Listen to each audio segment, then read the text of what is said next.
Ladies and gentlemen, good day and welcome to the Q3FY22 results conference call of Go Fashion India, hosted by ICICI Securities.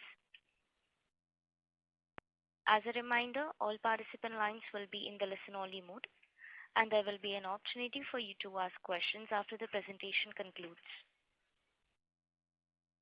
Should you need assistance during the conference call, please signal an operator by pressing star then 0 on your touchtone phone.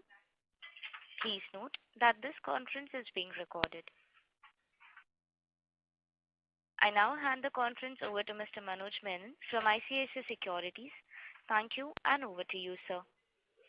Hi, it's a very good morning, good afternoon, good evening, depending on the part of the world you are joining this call from.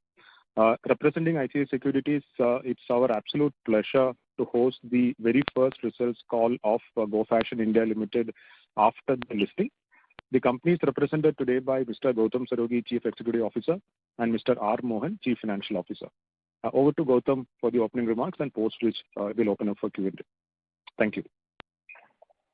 Good afternoon. A very warm welcome to everyone present on the call. I hope you are keeping safe and healthy during this time. I would like to thank the entire investor community for the tremendous support during our IPO in November 2021. It was a proud moment for all of us. Along with me, I have Mr. R. Mohan, our Chief Financial Officer, and SGA, our Investor Relations Advisor. Hope you all have received our investor deck by now. For those who have not, you can view it on the stock exchange and the company website.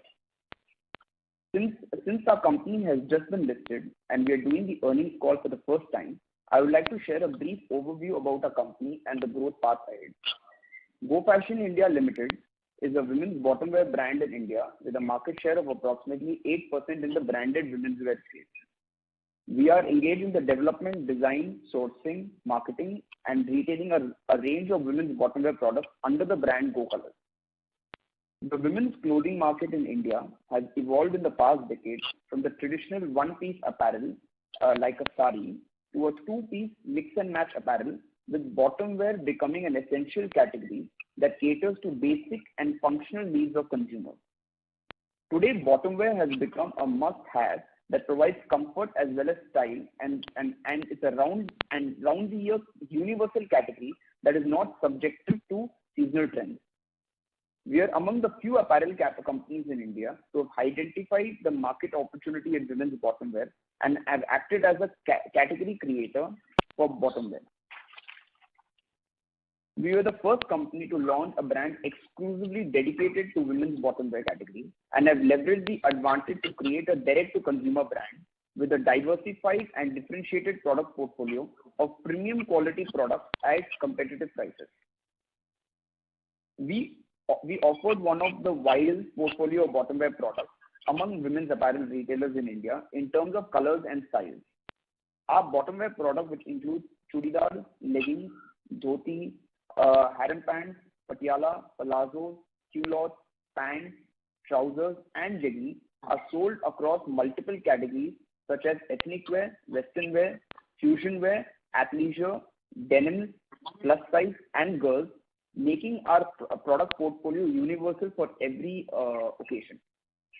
We sell bottom wear in over 50 styles and in more than 120 colors. We design our products to cater to women across all age groups and girls and fits that are suitable to various body types and physiques. We endeavor to provide our customers with premium quality products at a price range that caters to all income segments, and the price range of our product ranges from 249 to 1,599, which while our average selling price of our products at EBOs for the 9 months fiscal year 22 is rupees 659. These factors, coupled with the lack of seasonality, ensure that our product portfolio is resistant to redundancy from fashion trends. The strength of our Go Colors brand and round-the-year relevance of our product portfolio allows us to typically retail our products at full price. Our full price sales for 9 months fiscal year 22 was around 97%. We serve our customers primarily through our extensive network of 476 EBOs, operated primarily through a company-owned, company-operated model that are spread across 23 states and union territories in India. Our cluster-based approach to opening and operating EBOs allows us to pursue the COCO model, which results in better operational control and greater store profitability. In our experience, retailing through EBO caters better brand recall. Our EBOs are located in high streets, malls, residential markets, in major metros, large cities, and tier 2, tier 3, and at airports. In addition, our distribution channels include large format stores including Reliance Retail Limited, Central, Unlimited, Globus, and Spencer Retail, among others. We operate 2,330 large format stores as on 31st December 2021. In addition, we sell our products through our website and online marketplaces and other multi-brand outlets. Our in-house design and merchandising team designs and develops bottom wear products across categories with their deep understanding of consumer requirements, in-depth market research, and data analytics, helping in creating the fit and comfort of our products. The efforts of our design and merchandising teams are supplemented by our extensive sourcing network and manufacturing network undertaken through 733 suppliers, 42 job workers across 11 states and union territories. We have strategically undertaken brand building initiatives to gain visibility with prudent use of resources while incurring limited branding and marketing expenses. We retail our products under a single brand for improved brand recall and better marketing of a product, which has yielded one of the highest revenues per unit spent in the industry. We have a strong unit economics with an efficient operating model. We have a standardized and scalable developed model of our EBOs based on our know-how and experience. In determining our store rollout, we assess optimum store size and layout and lease agreements that are typically long-term in nature and revenue share agreements. Our ability to identify and determine the optimum location and size of the store, as well as manage rental costs and marketing leverage of our EBOs, are critical to ensure visibility among target customers and sustainability of store profitability, resulting in our company having one of the highest sales per square feet among key women apparel companies. Our unit economics has allowed us to expand our EBO network across various regions in India, including new EBOs in Tier 1, Tier 2, Tier 3, Tier 4 cities and towns. Our product being core and essential to customers has enabled us to operate a business model where we offer limited discounts and sale of a product is typically at full price, which on experience results in greater profitability. We staff our EBOs with limited people per store, which is among the factors that contribute to our store profitability while ensuring adequate attention to customers.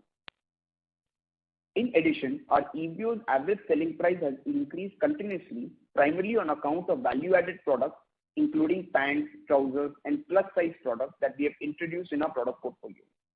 During the last quarter, we launched 3 new winter wear bottom wears such as suede trekking, corduroy jeggings, and warm kurti pants. We have an extensive procurement base with a highly efficient and technology-driven supply chain management. We manage our inventory and logistics as well as our entire supply chain of our channels from our 99,100 square feet warehouse in Tirupur, Tamil Nadu, and which is capable of handling complex SKU mix. We have automated our entire procurement and supply chain through our ERP system, which allows us to maintain flexibility and enables to meet our requirement in an efficient manner without relying on any one vendor, supplier, or factory. Our ERP system enables us to streamline our procurement needs, including the quantity required, and enabling us to avoid over or understocking, as well as handling complex SKU to meet our supply chain requirements of our extensive distribution network. Our inventory management ensures that we are able to maintain inventory levels across our wide range of SKUs and our distribution network. As part of our inventory management, we also track business intelligence reports generated by our system to address changing trends and customer preferences, which would result in minimal write-offs. Now, coming to our company strategy, we continue to expand retail networks with a focus on EBOs. As part of our growth strategy, we intend to expand our EBO network in other regions across India. We plan to expand by 120 to 130 EBOs every year. We intend to follow the FOCO model that will ensure better operational control over our stores. Given our cluster-based approach of establishing EBOs primarily in Tier 1 cities, we will also focus on establishing additional EBOs on a similar model across Tier 2, Tier 3, and Tier 4. We expect to leverage our existing extensive store network and our ability to expand our store network in particular EBOs to tap this growth opportunity. This could allow us to maintain the quality of our operation while also improving the visibility of our brand and a standardized customer experience. We intend to leverage the experience of our operations and business development teams to grow our network in existing and newer geographies. Our expansion in newer markets offers us potential for market share gains, increased brand recognition, and economics of scale. We will also look at selectively expand our presence across large format stores as our large format stores grow their presence in India. During the last quarter, the company has added 19 EBOs, and during the 9 months, the company has added about 38 EBOs. 11 stores have been shut down during the year due to COVID-related impact. In the coming quarter, we expect to add approximately 25 additional EBOs. On an average, one EBO would require an investment of 35 lakhs Indian rupees with an average payback period of 15 to 18 months. With increased focus on EBOs, we expect increased cash flow generation through increasing revenues from EBOs and reduced debtor days and reduced working capital requirements. This will lead to a healthy and sustainable business model, increased profitability, and better return ratios in the future. One of our important channels are online channels. The growth through online channels. E-retail in India has witnessed rapid growth in the last few years. Sales for online channels for Go Fashion is rupees 9.25 crores in 9 months for fiscal 22, which is 3.24% of our sales. It has grown at a CAGR of more than 72% from 9 months December 19 is compared to 9 months December 21. We continue to focus on further strengthening our online sales to benefit from evolving customer trends in our market. We propose to make investments in digital channels to build an omni-channel engagement experience for our customers and have a dedicated team for our e-commerce operations. We also intend to leverage our existing capabilities to increase our online presence by improving and upgrading our website. Our focus is to target customer acquisition to drive sales through our website and online marketplaces. In addition, we intend to invest in content generation to build engagement with the younger audience. We will continue to focus on analytic technologies to create personalized journeys for our customers. Through these measures, we aim to expand revenue generating channels as well as become a digitally relevant brand for Indian women in the bottom wear segment. Leverage technology to bring cost efficiency and enhance customer experience. We intend to further improve our operating efficiency and ensure efficient supply chain management through global best practices. Among the measures that we intend to undertake, investing further in our infrastructure to improve productivity and time saving. We will look to upgrade our warehouse to optimize our inventory and supply chain. We intend to implement new technologies to further expand and improve customer delivery and enhance customer buying experience with faster dispatches. We intend to also undertake data analytics that will allow us to understand better and customer preferences, including sales, and help scale our operations.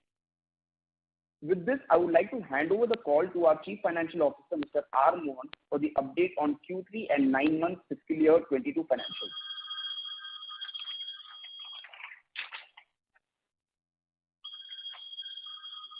Please give me a moment, sir. The line of Mr. R. Mohan is disconnected. I'm calling him back. Hello. Hello. Yeah. Mr. R. Mohan, please go ahead. Hello. Mr. R. Mohan, we can hear you. Please. Hello. It got cut. Hello. Mr. R. Mohan is connected. Please go ahead, sir. Hello. Hello? We can hear you, sir. Thank you. Sorry for the disturbances on incoming call. Thank you, Gautam, and good afternoon, everyone. Sorry for my interruption on the call. The company has posted a strong performance for the quarter 3 and 9 months ended 31st December 2021, backed by the increased demand across product categories. Our revenues for the quarter stood at 142 crores as against 97 crores in Q3 FY21, registering a growth of 47% year-on-year. This growth was led by a strong demand across our product portfolio. Our EBITDA for the quarter stood at 52 crores, registering a growth of 72% year-on-year as compared to 30 crores in Q3 FY21. Our EBITDA margin, which stood at 36.7%, have seen an improvement of 540 basis points on a year-on-year basis. Profit before tax for the quarter stood at 33 crores, a 95% year-on-year growth from Q3 FY21. Profit after tax for the quarter stood at 24 crores, a 33% year-on-year growth from Q3 FY21.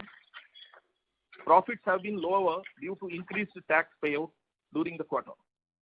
Coming to same-store sales growth, we have seen a 43% SSSG if compared to Q3 FY21, that is last year, and an SSSG of 10% if compared to Q3 FY20, that is a pre-pandemic period. Coming to a 9-month FY22 financials, our revenue stood at 284 crores as against 161 crores in 9 months FY21, registering a growth of 77% year-on-year. This is not a comparable growth due to a high impact of COVID in last year. Our EBITDA for the 9 months stood at 81% as compared to 22% in 9 months FY21. Our EBITDA margins, which stood at 28.5. Profit before tax for the 9 months stood at 33 crores, whereas profit after tax for the 9 months stood at 23 crores. SSSG for 9 months is not comparable due to COVID-related lockdowns during the last financial years. With this, we'll open our floor for the question and answer. Thank you. Thank you very much. So we'll now begin the question and answer session. The first question is from the line of Arpit Shah from Stallion Asset. Please go ahead. Yeah, I just want to understand what are the unit economics, how the unit economics are different from an LFS sale and from an EBO sale. Yeah, hi Arpit. I'll take a question. Thank you for joining the call. See, in EBO, our margins are higher because we are selling to customers directly on full price, whereas when we are selling to a large format store, we have channel margins which are part of the revenues.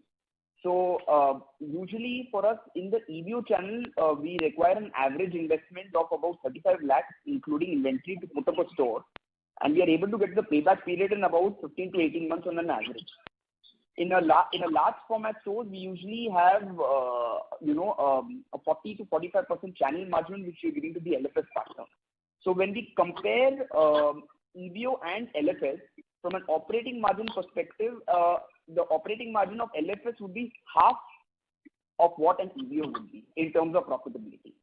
But in terms of working capital days, EBO is a much lighter model compared to the LFS because the stock what we have in large format stores are on SOR basis, and that is one of the reasons why our receivable days is on the higher side. Got it. And typically your share will be mixing, like going towards EBOs, right? 2-3 years down the line, the share of EBOs would increase more than the LFS. Yeah, so Arpit, what we are planning to do is, currently our EBO contributes to about 72% of our business. Our immediate plan is to increase it to 80% in the next few years. So we are able to sell to our customers directly. We have a control of our channel. This way, this will also show an improvement in gross margins and the profitability of the company as well, and in reach and expansion. And what would be online strategy? Currently, the sales is 2.5% from the online part. Would that increase to 10, 12, 13% in the next 1 or 2 years? Yeah. So online is a very, very important channel for us, and that's one of the reasons why even we are implementing an omni-channel strategy, which is under development right now. We are upgrading and building a new website. So our idea right now is which our sales are coming from 2 to 3% from the online business. We want to take it to double digits in the next few years. Online is going to become a very, very important channel in collaboration with our EBOs to customers. Got it. And just one last question. I just wanted to understand how are you keeping in trend with fashion? Like leggings was a big thing a couple of years back. Plazos are right now the big thing. How are you going to keep up with the fashion trends in the women bottom wear? Yeah. Thanks. So I'll tell you, we have a very, very data analytics approach to this business. See, though we are in a core product, on a long-term horizon basis, very rightly you mentioned, products do keep changing. Sometimes leggings are going to be in fashion. Tomorrow it might be some other product. So our data analytics of sales helps us to understand the life cycle of a product in terms of sales. So whenever we see a product on a long-term horizon basis dipping and we see another product sales increasing, automatically our inventory management at the back end changes. Over and above our data analytics and business intelligence, we also have a very experienced team of in-house designers who study the entire retail market and women's apparel market, and we kind of come out with new products every year to stay relevant in this category. Got it.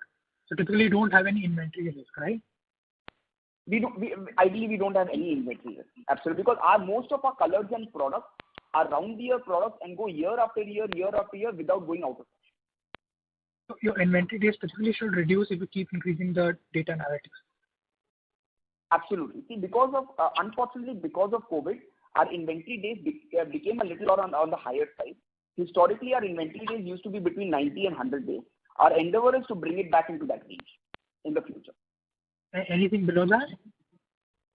Sorry? Any number below 90 to 100 days? No, definitely. See, our first target is to get to 90 to 100 days back to our old number. And then as efficiencies keep coming in and we keep increasing our data analytics, we keep optimizing inventory quarter on quarter. This is not typically a fast fashion, right? This is not fast fashion. Yes. Okay. Yeah. Thank you, sir. Yeah, thank you. Thank you. The next question is from the line of Vicky Punjabi from JM Financial. Please go ahead. Hi, sir. Thanks for taking my question. Just wanted to understand a few things here.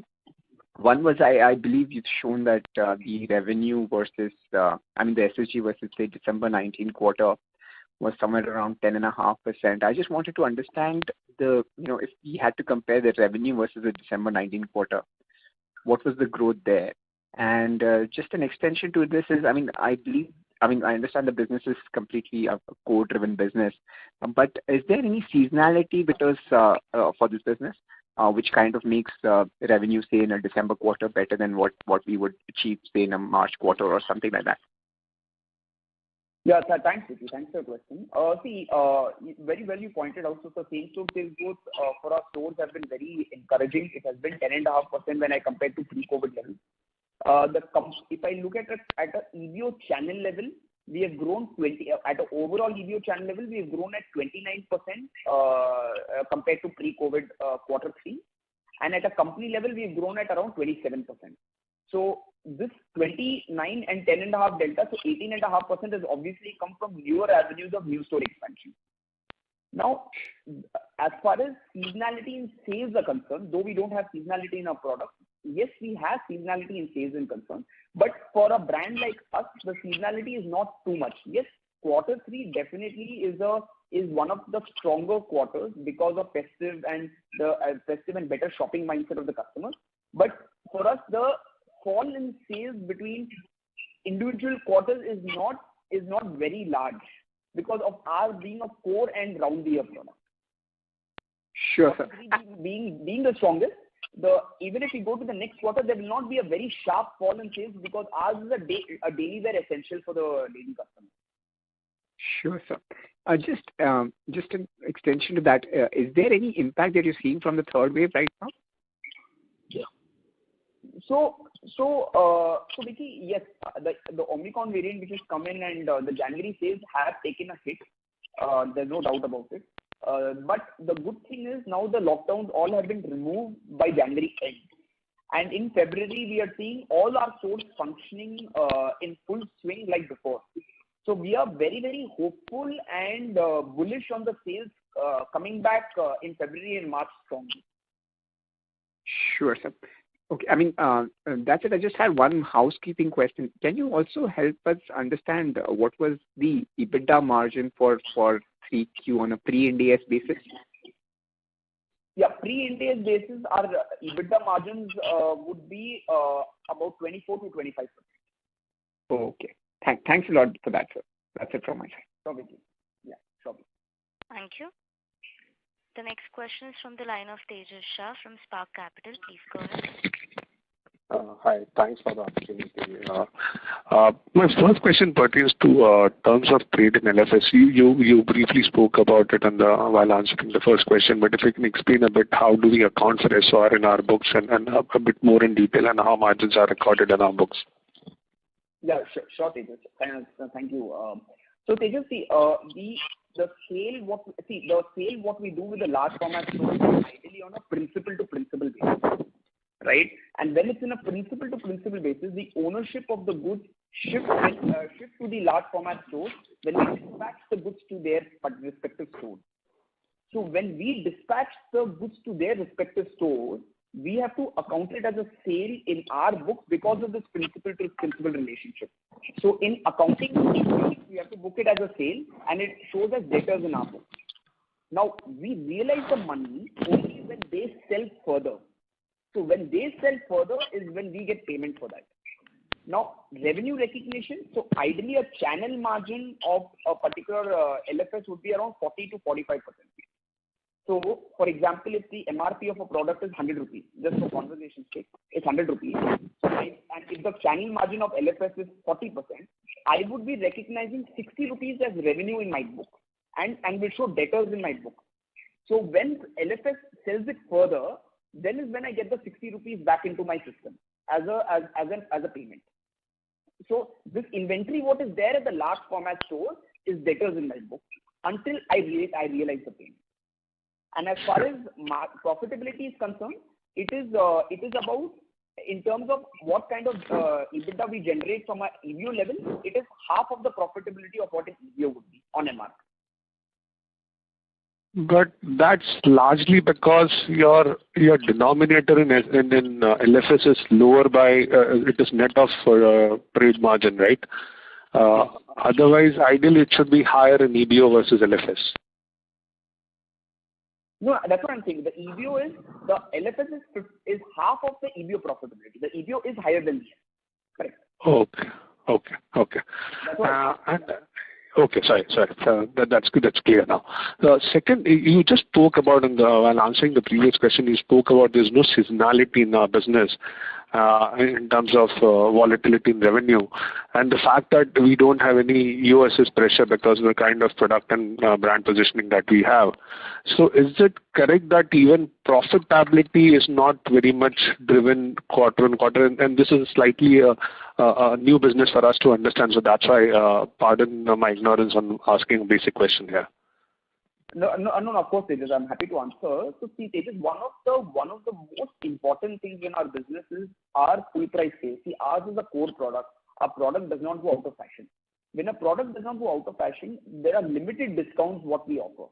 So historically, even pre-COVID, we had more than 95% of our sales coming on full price. Even in fiscal year 22 for the 9 months, we have reached a situation where more than 97% of our sales are coming on full price. When as a brand we are able to command more than 97% on full price, automatically that reflects in very strong gross margins and very strong EBITDA margins. So the fluctuations in gross margins, EBITDA margins and PAT margins would be negligible quarter on quarter because of our full price mechanism. Sure. And just one bookkeeping question. What was our first 6-month profit or loss for FY22? Yeah, so for the first 6 months we have broken even at a PAT level, almost broken even. And in quarter 3, we have generated 23.6 crores of PAT. And this was largely because of the second wave, or? It was largely because of second wave. So our first quarter, we had a loss of about 17-18 crores, and which was primarily due to because of the second wave lockdown. Okay. So, barring this exigencies, we should not have this kind of volatility number for the factors that you just mentioned in detail. Yes, absolutely. Okay. That's all from my side. I'll come back and give for more questions. Thanks a lot and all the best. Thank you. Yeah. Thank you. The next question is from the line of Aniket Sethi from ICICI Securities. Please go ahead. Hi, Gautam. On the gross margin bit, you did mention that EBO expansion will kind of lead to a better gross margin profile. But could you also discuss the product mix angle over here, for gross margin? Basically the growth in the non-leggings part of the business. Sure, Aniket. Thank you. So, Aniket, see, we as a company, our gross margin for all our products, whether it is legging or whether it is a trouser, whether it is a palazzo, is very consistent. See, we don't want to charge higher multiples on our new products because we want to keep the product as affordable as possible. See, our company motto is very premium, high quality garments at affordable prices, at the right pricing. So our multipliers and gross margins from product to product is very similar. So it does not really differ. But in terms of a mix perspective, today 50% of our sales comes from the leggings and churidars, which are our core products, and the balance 50% comes from the other value-added products like trousers, harem, patialas, palazzos, etc. And in this, if you could how has this share trended over the past, and how much do you expect it to be in the next 2-3 years? So see, earlier, historically, yes, leggings and churidar was a much larger market. It used to occupy 2/3 of the business. But today, with how westernization has come in India, the sale of the other products have increased. Though we have actually seen an increase in volume for the leggings and churidar, but its contribution has reduced to about half of the business. Okay, and this half is on a value basis or on a volume basis? Both are similar. There's no real big disparity for us between volume and value. No, because the new products, the assumption would be at a slightly higher price points, right? Yeah. So it will be more or less in the same range. It won't differ too much. Understood. Second, the outlook of adding 120 to 130 stores for the next 2-3 years. So how many new cities are you looking to enter in the next 2 to 3 years? And if you could also break this expansion in terms of your south and west versus northeast, where you are relatively less present. Yeah, sure, Aniket. So, Aniket, see, we follow very unique model of expansion. We follow the cluster-based expansion model. See, for us, rather than spreading ourselves thin, we like to go deep in one territory and open more number of stores. So, for example, if you see the 476 stores, about 58% of the stores come from the top 8 cities. So, and even in these top 8 cities right now, we feel there's a lot of scope of expansion. So, from an expansion perspective, we are going to continue growing into the cities where we are present, especially the top 8 cities, because we feel the scope is going to be very large. But at the same time, we are also going to enter new cities. So, our idea is to enter in about 8 to 10 new cities every year. So it's going to be continued expansion in tier 1, tier 2, but with also equally important focus on tier 3 and tier 4. Understood. And lastly, on the anything you're looking at the large format stores as a key growth driver, or that should be kind of the share should keep on coming down going forward. See, large format stores is definitely going to be a key driver for us. And you look, large format stores have increased year on year. If I compare to fiscal year 21, we have grown at 30% from fiscal year 21. So it's going to be a very, very important growth driver, because what large format store does is, Aniket, it gives us access into newer cities. It gives us the experience of that particular new city before we can open an EBO. So a large format store is a very, very important channel for newer geography expansion. Having said that, our EBO expansion is going to outgrow our LFS expansion. So LFS would continue to grow at the same store sales growth level and a new store expansion level, but the EBO is going to outgrow it. And that's why we see the share of EBO increasing in the business and LFS reducing as a percentage. Understood. That's very helpful. Thanks, Gautam. Thanks, and wish you all the best. Yeah, thank you, Aniket. Thank you. The next question is from the line of Akshay Thakkar from Fidelity International. Please go ahead. Congratulations, teams, on a very good set of numbers. I had two set of questions. One was around the GST rate change. So that was introduced and then rolled back. So could you just talk to what was the pricing action that you had to take, and did you reverse it and stuff like that? And the second question was around the margin structure. If you look at gross margins at this level, are pretty healthy. If we are to roll forward 18, 24 months, do we see scope for expanding gross margins from this level, or we are satisfied with gross margins? So I'm just trying to understand, if EBITDA margins have to move up from here, will it be driven more from gross margins or from operating leverage? Those two questions from my side. Thank you. Sure. Thank you, Akshay. So as far as GST is concerned, so we were, the government had come out with a notification that it's going to become 12% from January 1st, and it got deferred. And see, we as a company and we as an industry, I would in fact talk on behalf of the industry. We are hopeful and quite positive that it will stay at 5%.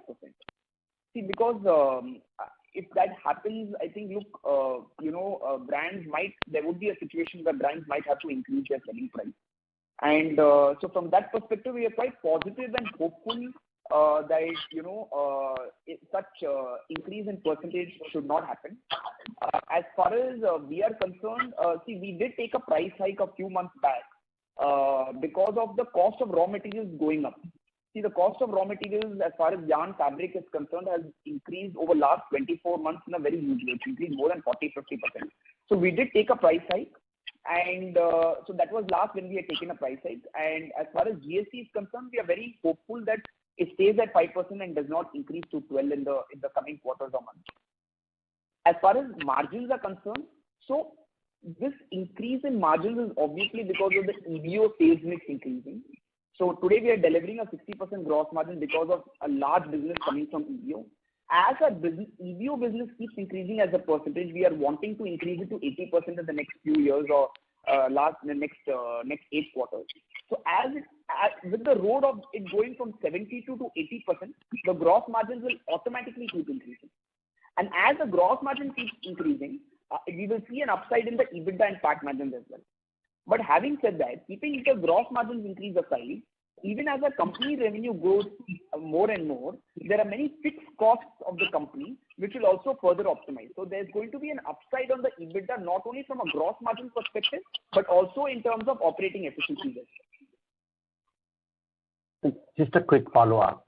So even if I adjust for seasonality in Q3, which obviously might have had some benefit on margins, and then I add the two drivers that you mentioned, that EBO going up leads to better gross margins and operating leverage that you should see given the kind of store additions that you will have, should then mean that a high 30s or early 40s type of margin should be doable. I'm not saying next year, but let's say in a journey of 3 to 4 years. That's not inconceivable, right? See, currently our EBITDA margins are about 36%, Akshay. So I think there will be an increase in those EBITDA margins as our gross margins and company revenue. Okay, sure. Thanks so much, and all the best to the team. Thank you, Akshay. Thank you. The next question is from the line of Mayank Gank from TCS. Please go ahead. Sure, thanks.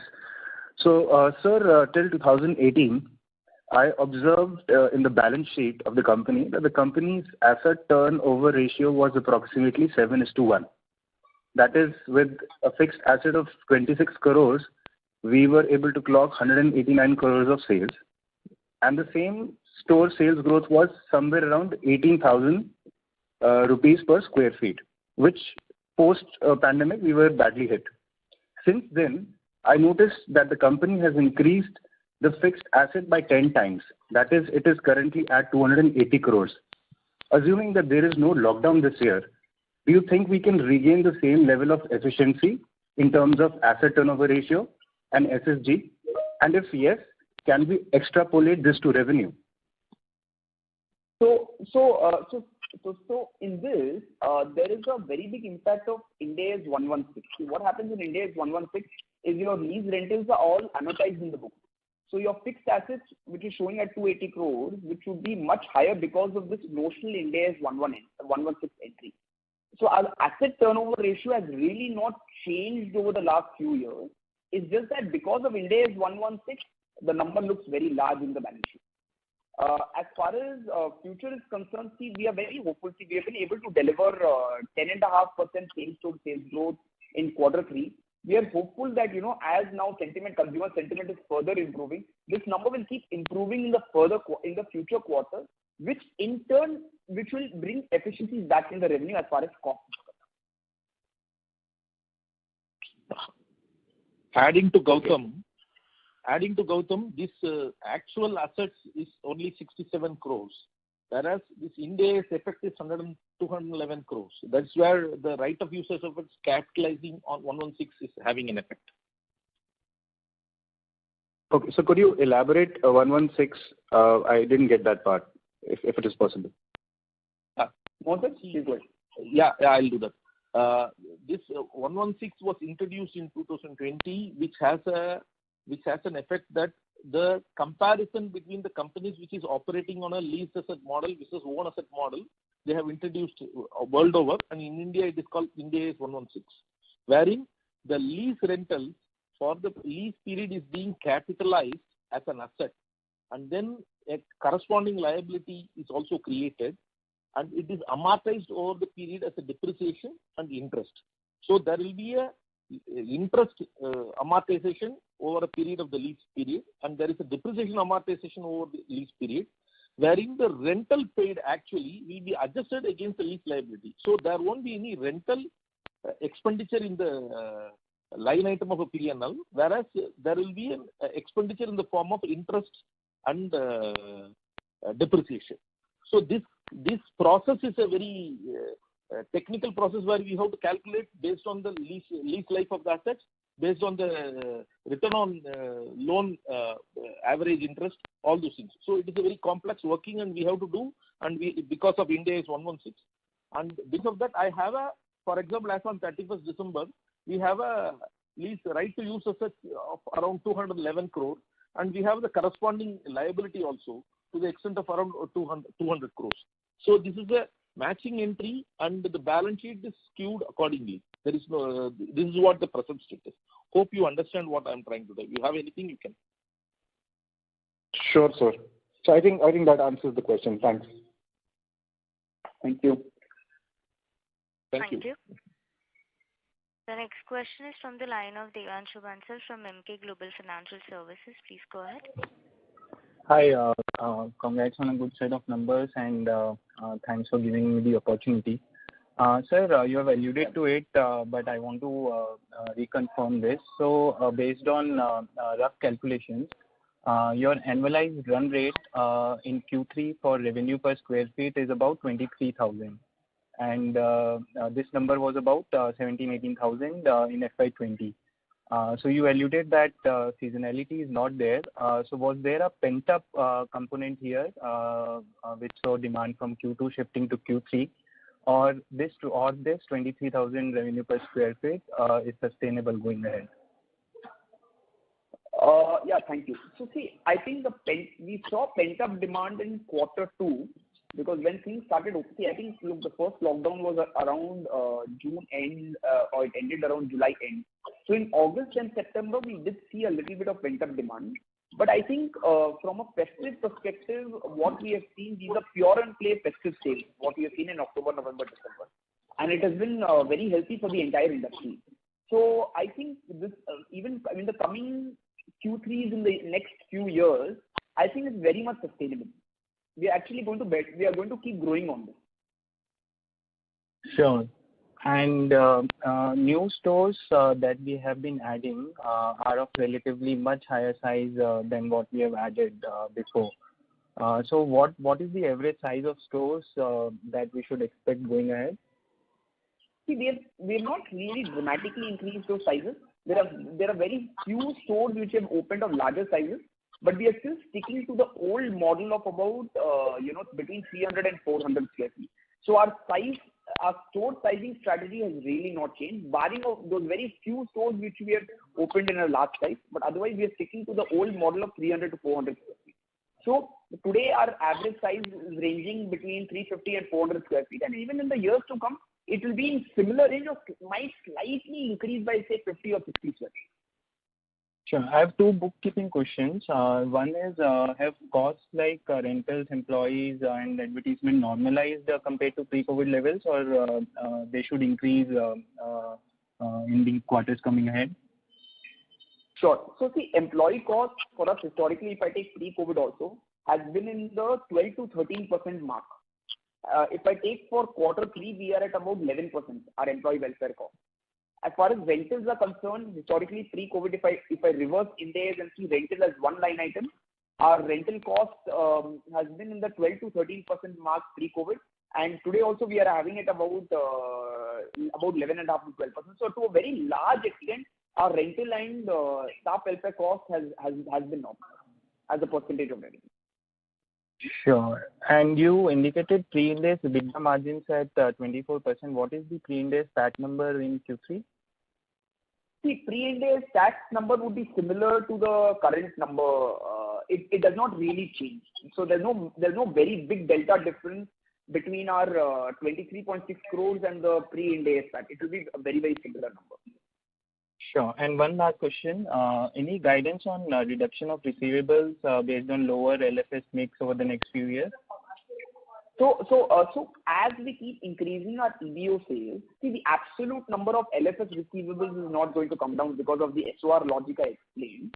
But as our EBO business keeps increasing as a percentage, and we eventually touch the 80% number or higher, receivables as a overall number will as a percentage of total revenue will fall. So this will keep optimizing in the coming quarters. And just to get some numbers around it, we were at 50 days. So any number that you can highlight next 3-4 years where we can reach? It's very difficult to guesstimate that, but we will definitely see a good reduction. Sure, sir. That's really helpful. Taking my questions. Thank you. Thank you. Participants, in order to ensure that the management is able to address questions from all participants, please limit your questions to 2 per participant. If you have a follow-up question, you may rejoin the queue. The next question is from the line of Anirudh Shetty from Solidarity Investment Managers. Please go ahead. Sure. Thanks for taking my question. Sir, I'm a bit new to the business, so I had some basic questions. So what was the thought process behind doing an only bottom wear, kind of business? And just to look at it from the customer's viewpoint, when they're shopping, do they prefer to have go to a store which is only bottom wear, or would they want something which has everything at one place, top wear, bottom wear? And and just for implications for us, do we plan on expanding beyond bottom wear as well in the future? Sure. Thanks, Anirudh. Thanks, I'll answer that question. So Anirudh, see, when we started the business in 2010.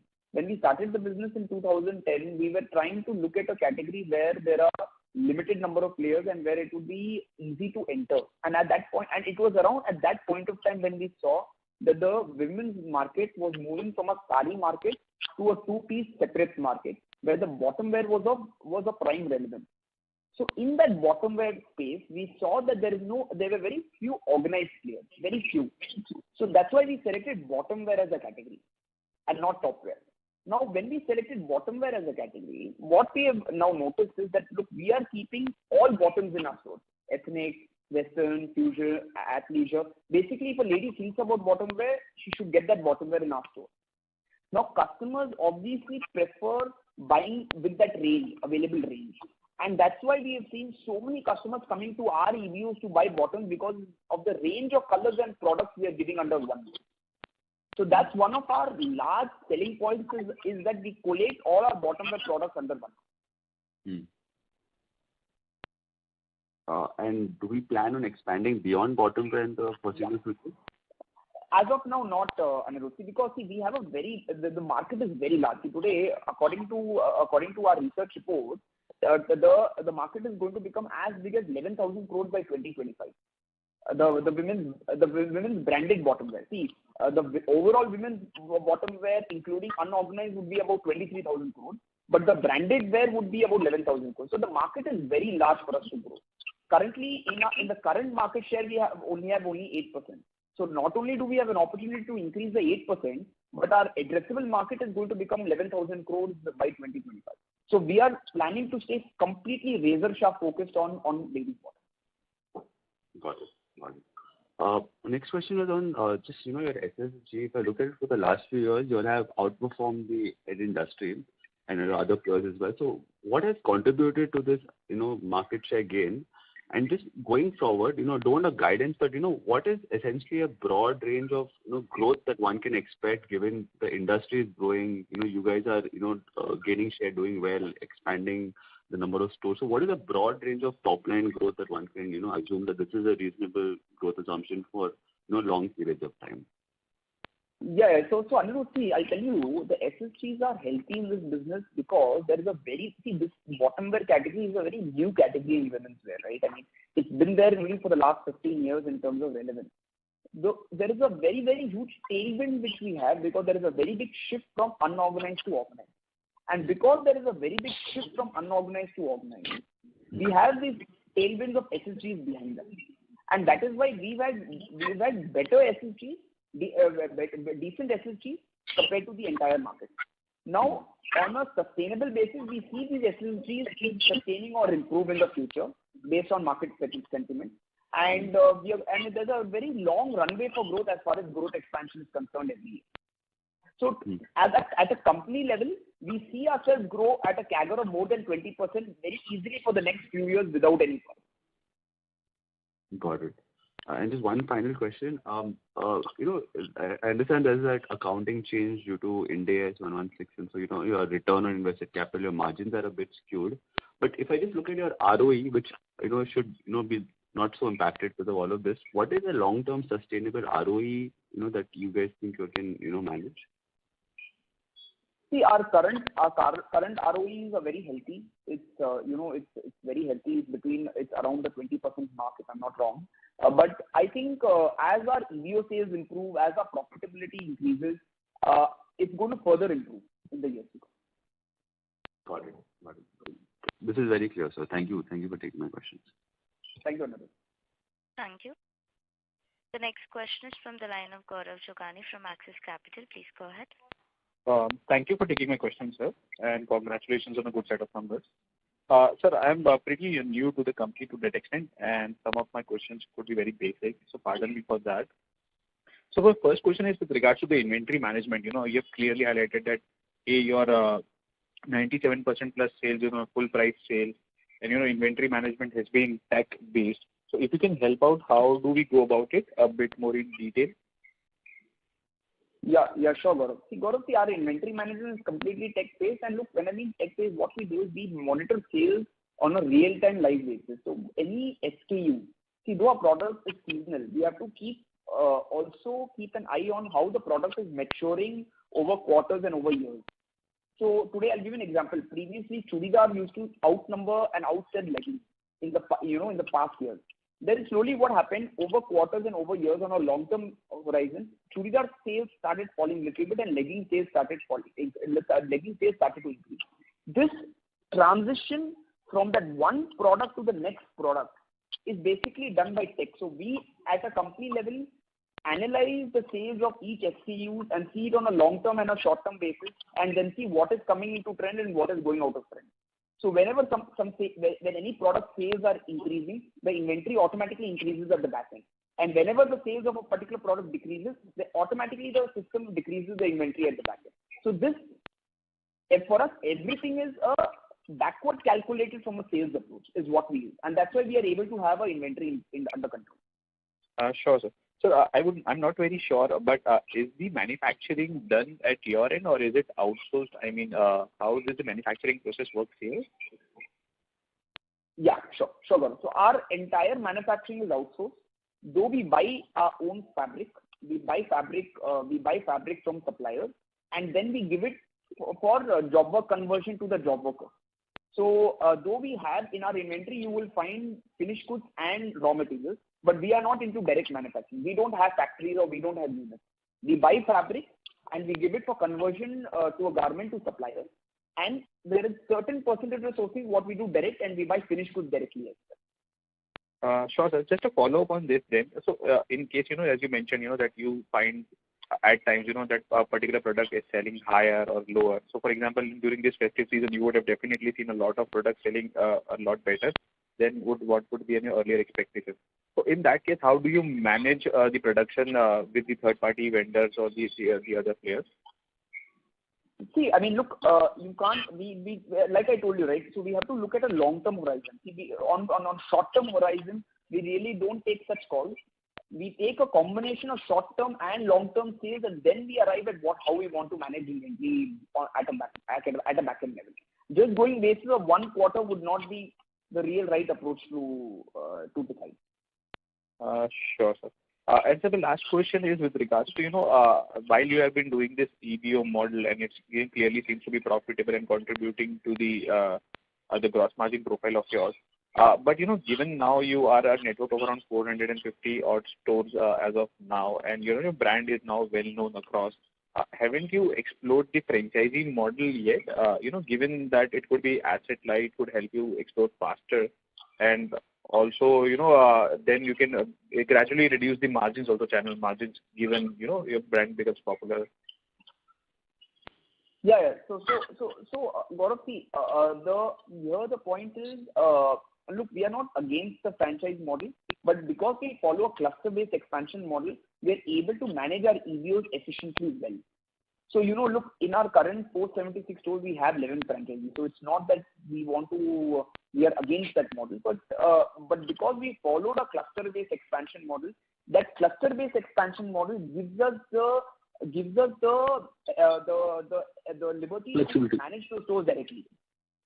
And that's why even in the coming years, we are going to cities where we can open more number of stores in one territory rather than spreading ourselves thin. So we would like to, and because our return on investment is pretty decent in our EBO model, we would rather enjoy the channel margin by opening by doing the COCO store, by company on company operator. Sure, sir, I get it. Thank you for answering my question. That's all. Thank you, Gaurav. Thank you. The next question is from the line of Ankit Kedia from Phillip Capital. Please go ahead. Sir, thank you for taking my questions. So my first question is on your SSG growth. In last 9 months, we have a ASP increase of around 11%. Is it fair to assume our volume SSG over pre-COVID would have been negative growth? And broadly, the SSG is on back of price increases we have seen in the system? So Ankit, our volume SSGs are about 1.5% to 2%. If I compare, 9 months is not comparable because of different lockdowns. But if I compare at pre-COVID levels where we are generating 10.5% of same-store sales growth compared to pre-COVID, we would have had a volume same-store sales growth of about 2%. Sure. So going forward, because of the aggressive EBO expansion, the SSG which you are targeting double digit would come purely from price increases in future as well, or we're talking of some volume growth as well, factoring that in the numbers. No. See for us, Ankit, our price increasing happens because of our new products. We, as such, as a company, don't increase the pricing of our current product portfolio every year. We don't do that. We do it only if there are long-term cost increases. Otherwise, we really don't touch the pricing of a product. But yes, our ASPs have increased because of newer products coming in which are of slightly higher selling price. So the future SSG is going to be a combination of new products as well as volume growth. It's going to be a blend of both. And are you comfortable with more stores in the same city, or do you think the new stores are cannibalizing the old stores and hence you are seeing a low single-digit kind of a volume growth SSG? See, that's a good question, Ankit. I'll tell you, we are currently in a state where we are looking at same-store sales growth, where most of our stores are growing very well year on year. But see, what will happen is, Today, for example, if I open more number of stores in one territory, I will look at, instead of looking same store sales growth, I will look at same area sales growth of that one territory and how many stores I have, combine the rental and employee cost, and then make a P&L of that one area and then calculate same store sales growth. See, then what happens is today we are not reached a situation where our stores are getting cannibalized, because like I told you, there's a very big shift from unorganized to organized, right? So we are currently not seeing cannibalization. But tomorrow, when we open more and more stores in one vicinity, a few stores will definitely get cannibalized. But then the right way of looking at it would be looking at same area sales growth of that vicinity, adding up the rental and employee cost of that entire vicinity, and then calculating the EBITDA for that particular area. Sure. So you're comfortable with the low single-digit volume growth, SSG growth? It's not about comfortable. We see that this volume growth also will further improve. See, right now, things are coming back to normalcy after COVID. Sales are going to keep coming back. This volume growth also will, in its own way, keep increasing. Sure. So my second question is on your cash flows. Can you talk of first 9 months pre-Ind AS cash flow from operations or post-tax? Because the number which you have shared in the presentation is post-Ind AS cash flow. Can we get a pre-Ind AS cash flow from operations if possible? Yeah, sure, Ankit. See, for us, if I take pre-Ind AS cash flow, we have a negative cash flow from. I'll just tell you 1 second. Yeah. See, if I take, we have a negative cash flow of about 39 crores of free cash, negative free cash, because our inventory has increased, our working capital has increased by about 66 crores. And because of the lockdown, so we have a negative cash flow post-tax and after investments, after the stores we have added, our negative free cash is standing at about 39.64 crores. Sure. And sir, you mentioned on the price increases, which you take is only if you see a significant RM inflation. So currently speaking, given that RM prices continue to increase, and also in Tirupur where we do our manufacturing, the industry out there is also asking for higher job work rates. Do you think our current price, the 50 rupees which you have taken an increase in the month of June, we are comfortable with that, and next 6 months we don't need to take a price increase? No, we have whatever price increase we have taken in the last 6 months. Ankit, we are pretty comfortable with that. We don't see a problem. Fair enough. Sorry to interrupt, Mr. Ankit. I request you to please rejoin the queue. Ankit, just one clarification. I made a mistake. The cash flow from operations after pre-Ind AS is at negative 25 crores. Sure, and not 39 crores. Yeah, it's negative 25 crores pre-Ind AS cash flow from operations. Sure. Thank you so much and all the best. Yeah, thank you. Thank you. The next question is from the line of Aditya Sharma from Ambit Capital. Please go ahead. Hi, sir. Thanks for the opportunity. I think I missed if you have earlier shared the quantum of price hikes that we have taken. Yes. So we have taken some price hikes in March and April, where we had increased certain products. We had increased the product pricing by 50 rupees, and certain products we have also increased it in the month of December end, based on the raw material prices which have gone up. Okay. I was just trying to get some assessment in terms of what would be the contribution of product mix and the price increase. If you could separate that for us, would be really helpful. So right now, if I take the bifurcation, so our average selling price is about 650 rupees. Very little is come from the new product, so from the new price, because the inventory which is there at the store end always keeps selling at the old price. When we change the pricing of any current product, only the new production and the new pieces which go into the store level sell at the new price.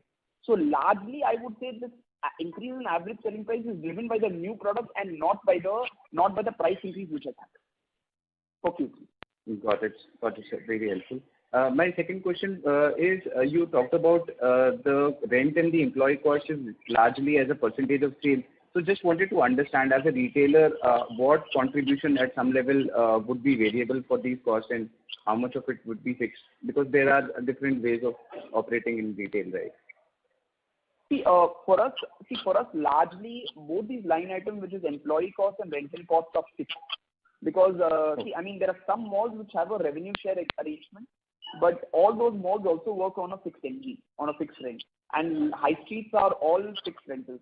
So for us, as far as rent and salaries are concerned, these are fixed in nature, and so that's why in Q1 when we had the specific lockdown, the company incurred a loss because of these two line items being fixed in nature. Got it. Just one final question. So looking at your financials, we are already at a very good margin level. And as our gross margins improve with the increasing mix in the EBO, I think we'll reach a very high margin level and probably invite a lot of competition in apparel market, which is anyways a very difficult market to operate.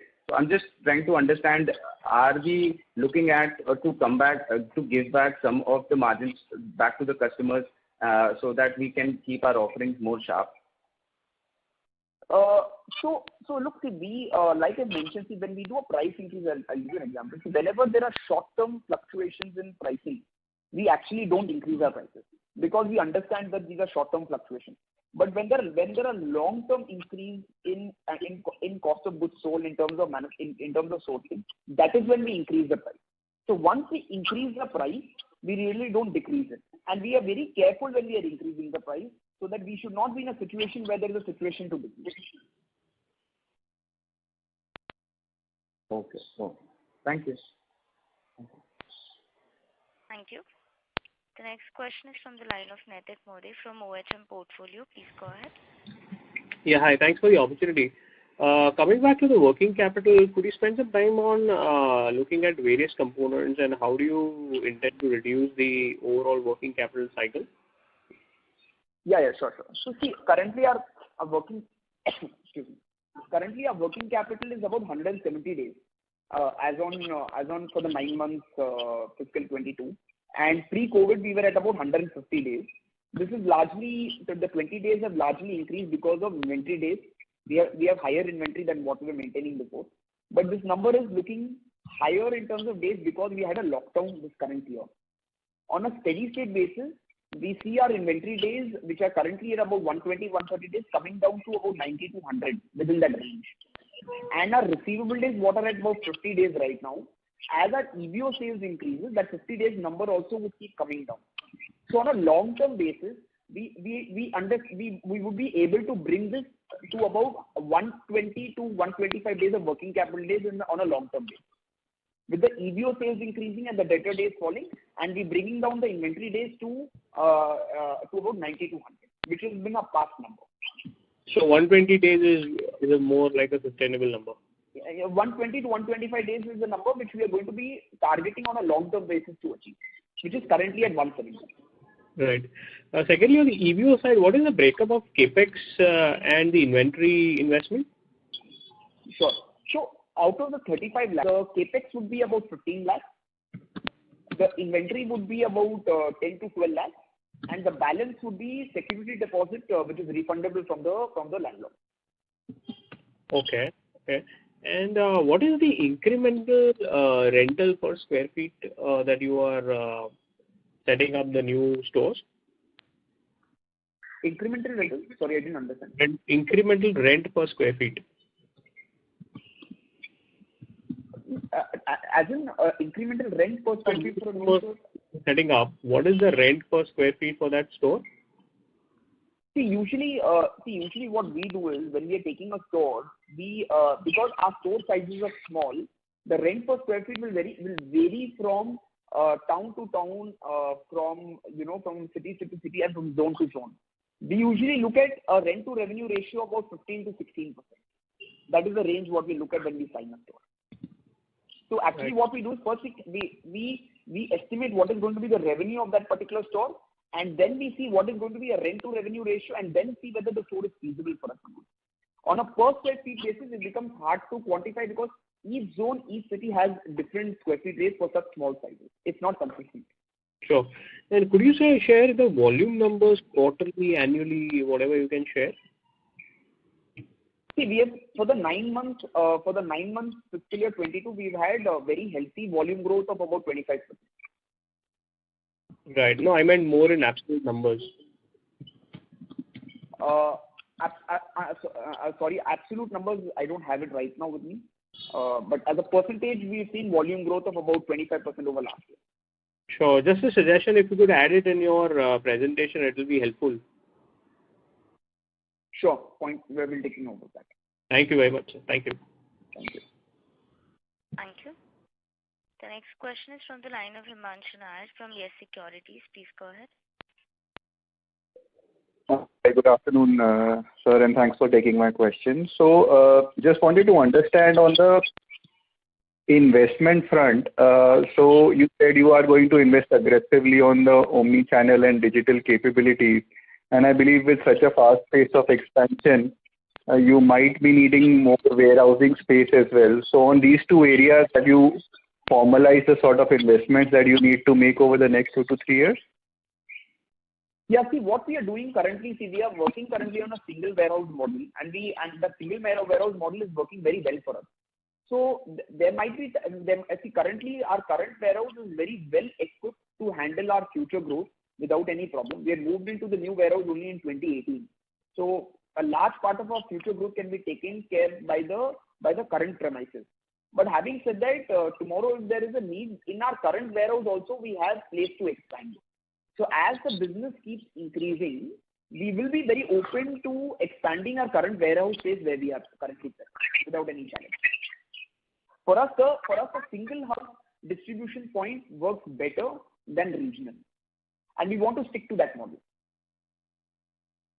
Okay, got it. And on the omni-channel side, any specific technology investments or any significant capex other than the normal one that we need to sort of look at? See, on an omni-channel, what we are trying to do is we are trying to integrate our entire EBO channel with our digital channel. So today, what we are trying to create is a customer should have a 360-degree view of what she's buying from Go Colors or any other brand, right? So today, if she buys online, she should be able to pick up the piece from the store.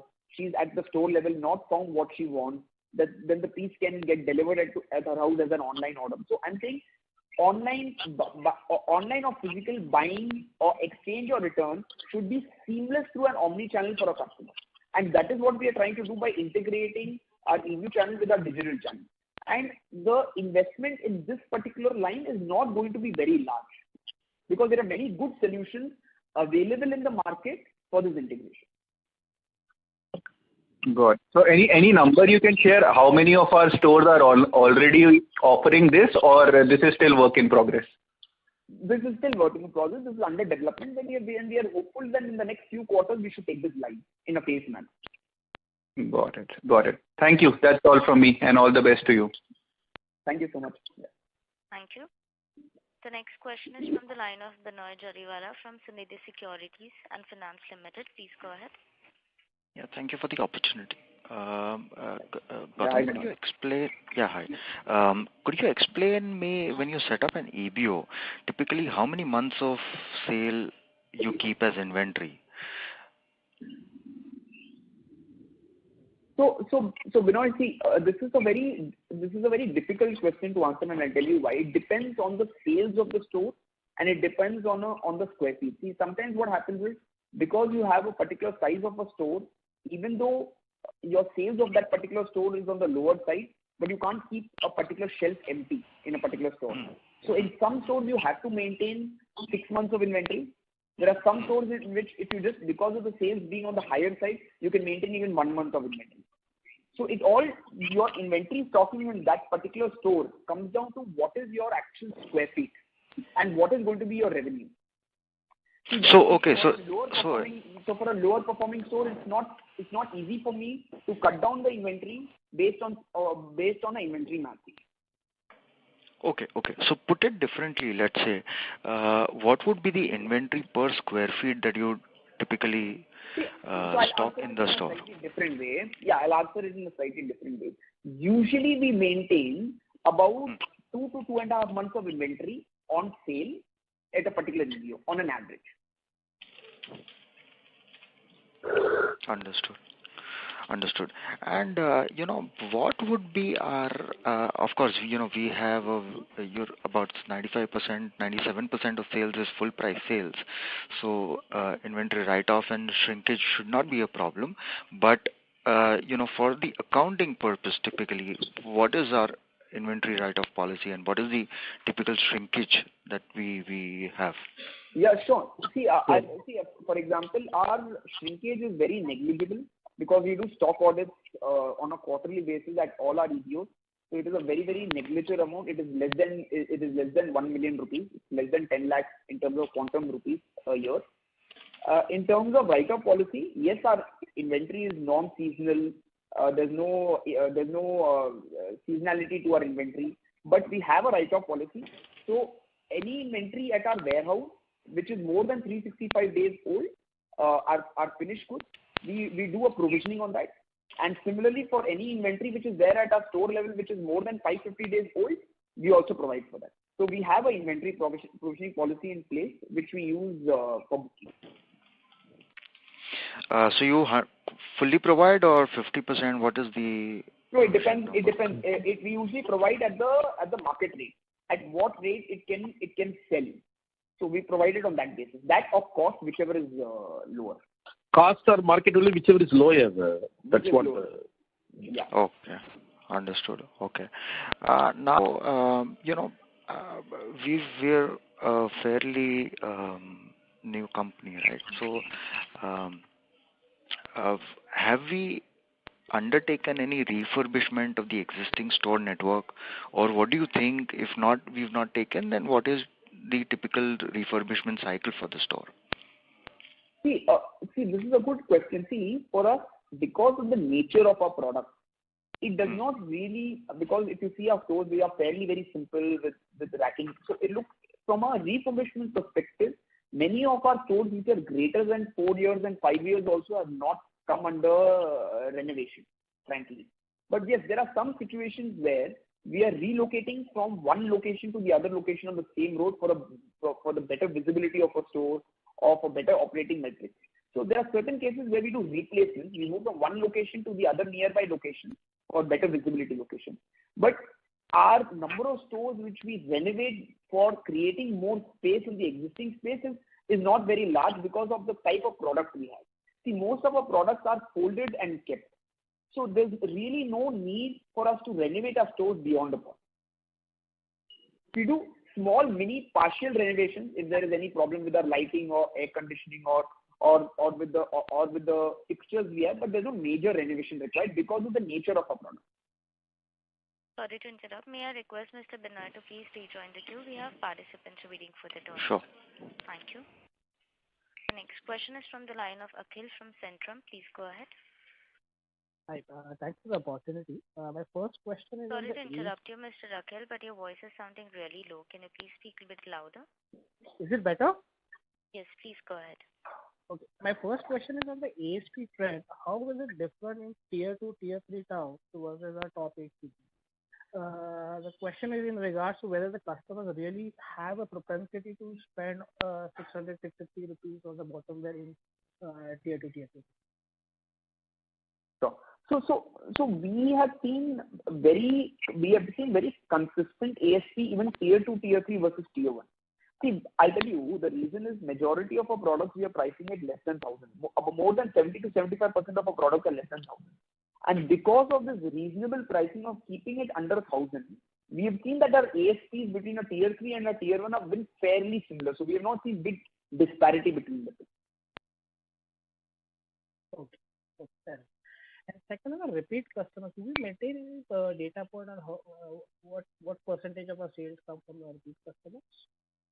Yeah, so we do math, and we've seen that more than 40 to 50% of our customers are repeat customers.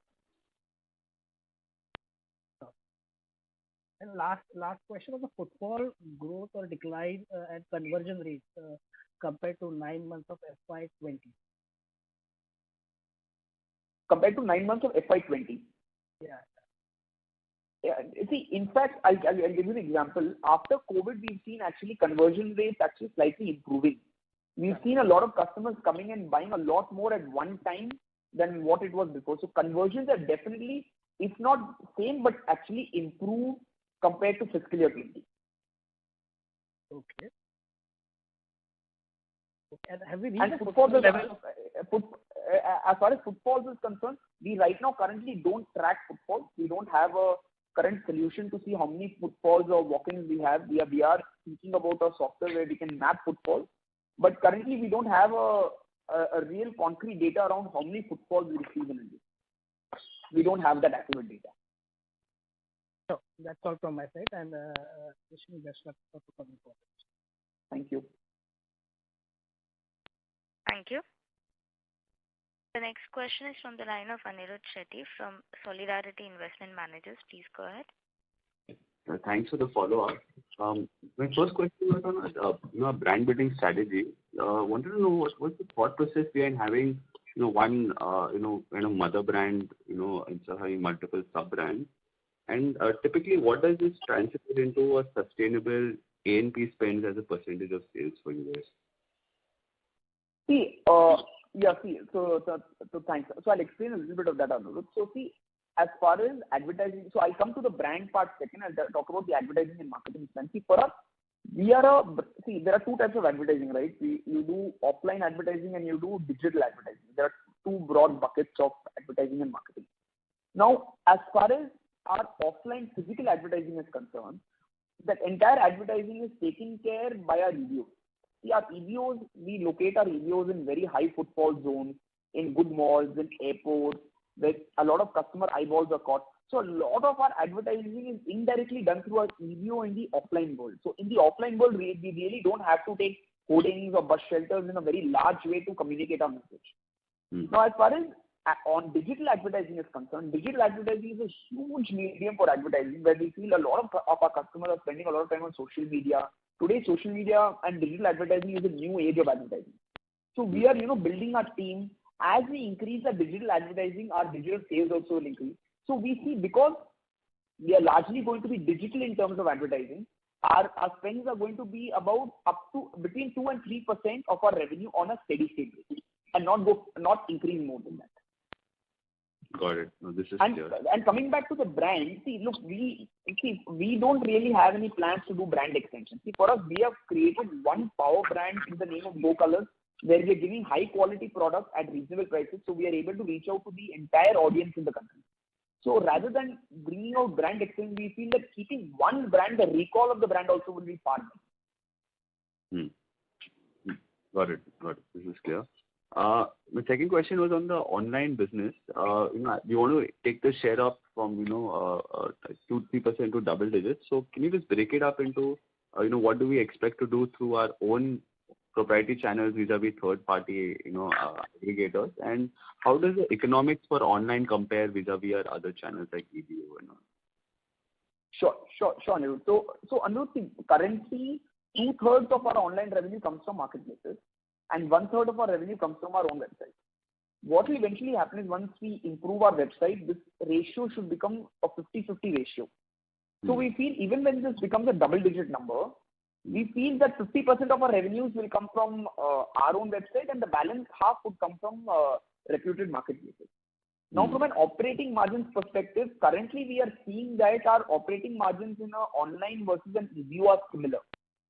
But it's too early to say, because it's only 2.5% of our business currently, right? So as we get to double digits, then we will know really the steady state margins of this particular channel. Currently, it is on par with the EBO channel as far as profitability is concerned. And from a working capital perspective? See, from a working capital perspective, the working capital is fairly light. It would be similar to working capital for an EBO, and I'll explain to you why. In EBO, you have inventory days and you don't have receivable days, but in online, you have receivable days but don't have inventory days. So it's fairly, I would say it's fairly similar between an EBO and an online as far as working capital is concerned. Sorry to interrupt. May I request Mr. Anirudh Shetty to please rejoin the queue? Sure. Thank you. The next question is from the line of Tejas Shah from Spark Capital. Please go ahead. Hi. Thanks for the follow-up. Just wanted to know what will be store shutdown number in company's lifetime so far? See, if I take the overall, it would be under 50 stores, Peter. And most of these 50 stores have come in the last 2 years because post-COVID, there are some areas, some locations which have not recovered post-COVID. Let me put it that way. But in the life history, if I take of stores, it would be under 50 stores. Sure. And what would be the primary reason apart from COVID for shutdowns? I would say there were some stores which were doing average revenue, but revenue has fallen post-COVID.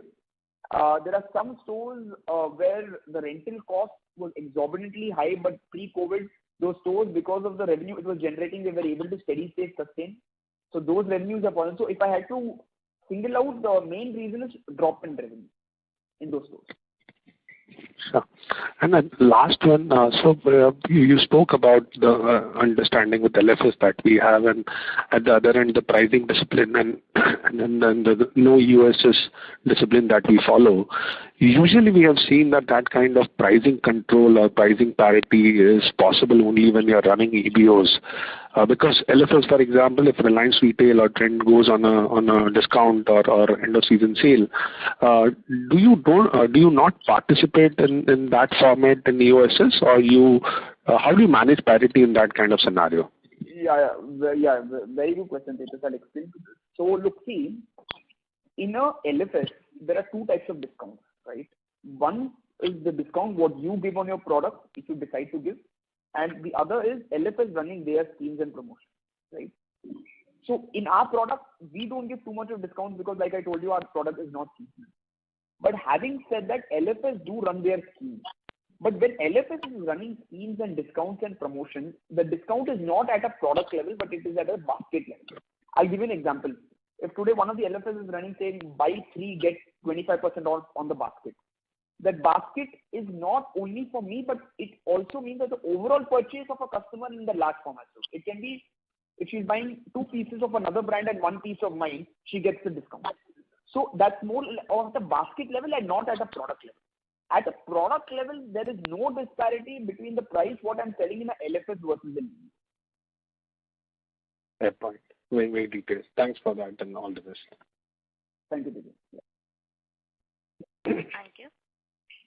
Ladies and gentlemen, this was the last question for today. I would now like to hand the conference over to the management for closing comments. Thank you.